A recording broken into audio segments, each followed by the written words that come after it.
अंगनवाड़ी ये दुहिंकर आज मीटिंग थिला काफी फलदायी जे तृणमूल स्तर रे मो विभाग रे काम करुथिबा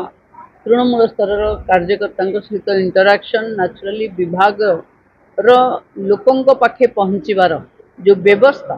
ताकू थरे तनखी करबा पई बा समीक्षा करबा पई मो पाखे जो स्कोप थिला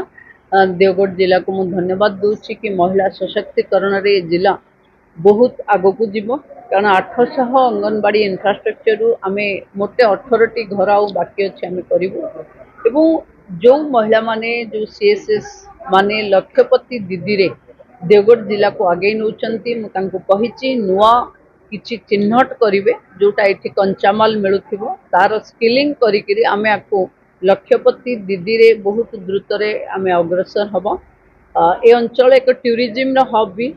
एवं बहुत जलप्रपात अच्छी बहुत वनजात द्रव्य एठी अवेलेबल अच्छी महिला पाखे किंतु सामयिक भाव एठी महिला उपरे हिंसा भी जो अच्छी ताकू भी काले मु समीक्षा करिछि से सबुर एक जमती आमे गोटे मानचित्र आंके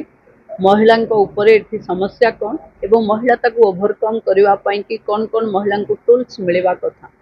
एवं साइबर फ्रॉड रु बंचिकी रखापी मो महिला को अवेयरनेस करने कही सुपोषण कथा अंगनवाड़ी दीदी मान को कही मु भावुची अंचल छुआ मानकर सुरक्षा सुपुष्टिसार प्रोत्साहन एवं गाँ गंडारे महिला मान को सशक्त कले जाई आमे विकसित ओडिशार जो नक्शा आंकीचे से सफल हबो।